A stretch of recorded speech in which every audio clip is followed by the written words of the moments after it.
بسم اللہ الرحمن الرحیم۔ دوستو، بہنوں، بھائیوں، بزرگوں، آج ہم تفسیر پیش کر رہے ہیں سورہ النساء کی آیت نمبر 109، 110، 111 اور 112۔ یہ تفسیر ہم سیرت الجنان والیوم 2 سے پیش کر رہے ہیں۔ ان آیت کا صبح تلاوت ہو چکی ہے اردو اور انگلش ترجمے میں، اور اب ہم اس کی تفسیر پیش کر رہے ہیں۔ سورہ النساء کی آیت نمبر 109 میں اللہ تعالیٰ فرماتا ہے، جس کا ترجمہ ہے: اے لوگو سن لو، یہ تم ہی ہو جو دنیا کی زندگی میں ان کی طرف سے جھگڑے، تو قیامت کے دن ان کی طرف سے اللہ سے کون جھگڑے گا یا کون ان کا کارساز ہوگا۔ تو دوستو، یہاں عام لوگوں سے اور بطور خاص طمع کی قوم سے خطاب فرمایا گیا کہ اے لوگو سن لو، تم جو آج دنیا کی زندگی میں ان خیانت کرنے والوں کی طرف سے جھگڑتے ہو، تو جب قیامت کے دن خیانت کرنے والا مجرم اللہ تعالیٰ کی بارگاہ میں پیش ہوگا اور اللہ تعالیٰ اس کے عذاب کا فیصلہ فرما دے گا، تو اس وقت ان کی طرف سے اللہ سے جھگڑے گا یا کون ان کا وکیل اور کارساز ہوگا۔ یعنی جیسے دنیا میں تم فیصلہ کرنے والے کو دھوکہ دیتے ہو، اور اس طرح دھوکہ دینے کے لیے اللہ کی بارگاہ میں جھگڑنا ناممکن ہے کہ اللہ تعالیٰ سے کچھ پوشیدہ نہیں۔ یاد رہے کہ اس آیت میں شفاعت کا انکار نہیں، کیونکہ محبوبوں کی شفاعت اور چھوٹے بچوں کا اپنے ماں باپ کی بخشش کے لیے رب تعالیٰ سے ناز کے طور پر جھگڑنا آیات و حدیث سے ثابت ہے۔ اللہ تعالیٰ فرماتا ہے، جس کا ترجمہ ہے: کون ہے جو اس کی اجازت کے بغیر اس کے ہاں شفاعت کر سکے؟ اور حضرت علی مرتضیٰ کرم اللہ وجہہ سے روایت ہے کہ نبی کریم صلی اللہ علیہ وسلم نے ارشاد فرمایا، قیامت کے دن جب کچے بچے کی ماں باپ کو اللہ تعالیٰ جہنم میں داخل کرے گا تو وہ اپنے رب تعالیٰ سے جھگڑے گا۔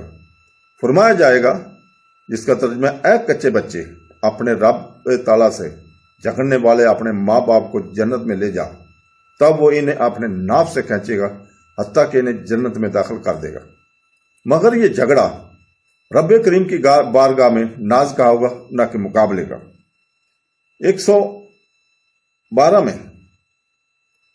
111 اور 112 میں اللہ تعالیٰ فرماتا ہے، جس کا ترجمہ ہے: اور جو کوئی برا کام کرے یا اپنی جان پر ظلم کرے پھر اللہ سے مغفرت طلب کرے تو اللہ کو بخشنے والا مہربان پائے گا، اور جو گناہ کمائے تو وہ اپنی جان پر ہی گناہ کما رہا ہے، اور اللہ علم و حکمت والا ہے۔ اور جو کوئی غلطی یا گناہ کا ارتکاب کرے پھر کسی بھی بے گناہ پر اس کا الزام لگا دے تو یقیناً اس نے بہتان اور کھلا گناہ اٹھایا۔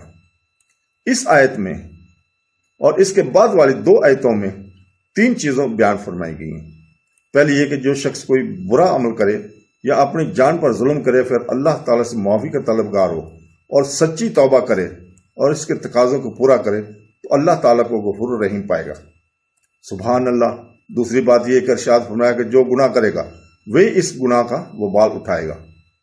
یہ نہ ہوگا کہ گناہ کوئی کرے اور اس کا وبال کسی دوسرے کے گردن پر رکھ دیا جائے۔ یہاں یہ بات یاد رہے کہ جو کسی گناہ جاریہ کا سبب بنا تو اسے گناہ کرنے والے کے گناہ سے بھی حصہ ملے گا۔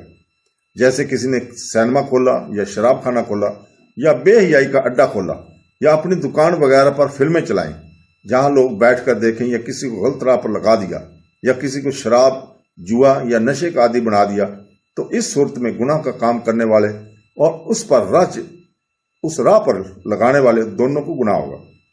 احادیث میں یہ مضمون بصیرت ملتا ہے، چنانچہ ان میں سے 4 حدیث درج ذیل ہیں۔ نمبر 1، حضرت عبداللہ بن مسعود رضی اللہ تعالیٰ سے روایت ہے کہ نبی کریم صلی اللہ علیہ وسلم نے ارشاد فرمایا، ہر وہ جان جس سے ظلمہ قتل کیا جائے تو اس کی گناہ کا خون کا گناہ حضرت آدم علیہ السلام کے پہلے بیٹے پر ہوگا، کیونکہ اس نے قتل کا طریقہ نکالا۔ نمبر 2، حضرت جریر بن عبداللہ رضی اللہ تعالیٰ سے روایت ہے کہ تاجدار رسالت صلی اللہ علیہ وسلم نے ارشاد فرمایا، جس نے اسلام میں کوئی اچھا طریقہ نکالا پھر اس کے بعد اس پر عمل کیا گیا تو عمل کرنے والے کے ثواب کی مثل ثواب اس کے نامہ اعمال میں لکھا جائے گا، اور ان عمل کرنے والوں کے ثواب میں کوئی کمی بھی نہ ہوگی۔ اور جس نے اسلام میں کوئی برا طریقہ جاری کیا پھر اس کے بعد اس پر عمل کیا گیا تو عمل کرنے والے کے گناہ اس کے نامہ اعمال میں لکھا جائے گا، اور ان عمل کرنے والوں کے گناہ بھی کوئی کمی نہ ہوگی۔ نمبر 3، حضرت ابو مسعود انصاری رضی اللہ تعالیٰ سے روایت ہے کہ رسول پاک صلی اللہ علیہ وسلم نے ارشاد فرمایا، جس نے کسی بھلائی کے کام پر رہنمائی کی تو اس کے لیے وہ کام کرنے والے کی طرح ثواب ہے۔ نمبر 4، حضرت ابو ہریرہ رضی اللہ تعالیٰ سے روایت ہے کہ رسول پاک صلی اللہ علیہ وسلم نے ارشاد فرمایا، جو ہدایت کی طرف بلائے اسے ویسا ثواب ملے گا جیسے اس کی پیروی کرنے والے کو ملے گا، اور ان پیروی کرنے والوں کے ثواب میں کوئی کمی نہ ہوگی، اور جو گمراہی کی طرف بلائے تو اسے ویسا گناہ ملے گا جیسا کہ اس کی پیروی کرنے والے کو ملے گا، اور ان پیروی کرنے والوں کے گناہ میں کوئی کمی نہ ہوگی۔ تو دوستو، اس آیت میں تیسری بات ارشاد فرمائی گئی کہ جس نے کسی بے گناہ پر الزام لگایا تو اس نے بہتان اور بہت بڑے گناہ کا بوجھ اٹھایا۔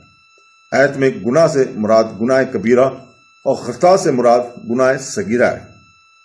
تو دوستو، اللہ تعالی ہمیں قرآن پڑھنے، اس کی تفسیر پڑھنے اور اس کے اوپر عمل کرنے کی توفیق عطا فرمائے۔